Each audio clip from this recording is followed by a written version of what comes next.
2005, 2006 అడవి హక్కుల చట్టం ప్రకారం రామడు గ్రామానికి సంబంధించిన 1150 సర్వే నంబర్లో దాదాపుగా 200 మందికి పాస్బుక్లు ఇచ్చి హక్కు పత్రాలు ఇచ్చి ఆనాడు CLDF కింద డెవలప్మెంట్ చేసుకోవడానికి సెంట్రల్ గవర్నమెంట్ నుండి డబ్బులు కూడా కేటాయించి ఆ రోజు మడ్లు కట్టుకొని సోయాబీన్ విత్తనాలు పండించుకొని సాగు చేసుకున్నటువంటి భూములను ఈరోజు ఫారెస్ట్ అధికారులు రెక్కలు వచ్చినట్టుగా కొత్తగా పుట్టుకొచ్చి ఇలా గెజిట్ల పేరు మీద భూములలోకి రాకుండా భయభ్రాంతులకు గురి చేసి గత 8-9 సంవత్సరాలుగా కేసులు పెట్టి కోట్ల సొమ్ము తింపుతా ఉన్నారు.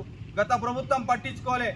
ఆనాడున్న ప్రభుత్వ నాయకుడు ఆనాడున్న కేసీఆర్ గారు కుర్చీలు వేసుకొని భూ సమస్య పరిష్కారం చేస్తామని చెప్పేసి కూడా హామీ ఇచ్చి గద్దెనెక్కి 10 సంవత్సరాలు తెలంగాణ లేని ఎక్కడ కూడా భూ సమస్య పరిష్కరించకుండా ఆ సమస్యను జటిలం చేసిందే తప్ప ఇంకొకటి కాదు.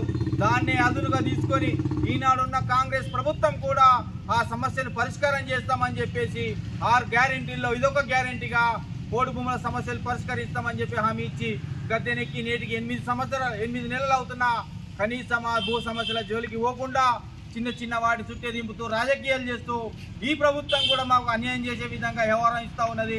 ఇది సరైన విధానం కాదని చెప్పేసి కాంగ్రెస్ ప్రభుత్వానికి కూడా మేము హెచ్చరిస్తూ ఉన్నాం. రాబోయే స్థానిక ఎన్నికల్లో ఖచ్చితంగా ఈ సమస్య పరిష్కారం చేయకపోతే కర్రుగాచి వాల్త పెట్టడానికి భూ బాధ్యులు సిద్ధంగా ఉన్నారని చెప్పేసి కూడా ఈ సందర్భంగా మేము పూర్తి చేస్తూ ఉన్నాం.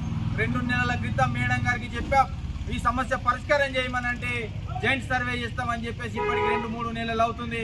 కానీ జాయింట్ సర్వేకు పోకుండా ఫారెస్ట్ వాళ్ళు ట్రంచ్ కొట్టుకున్న వాళ్ళు మొగులకు ముఖం పెట్టుకొని చూస్తున్నారే తప్ప రెవెన్యూ వాళ్ళు పరిష్కారం చేసే విధంగా లేదు. మేము రేపో మాపో మా భూముల మీదకి పోతున్నాం.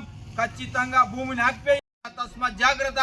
మా భూములకు జోలికి వస్తే ఫారెస్ట్ వల్ల మేము తేల్చుకోవడానికి కూడా సిద్ధంగా ఉన్నామని చెప్పేసి కూడా ఈ సందర్భంగా హెచ్చరిస్తా ఉన్నాం.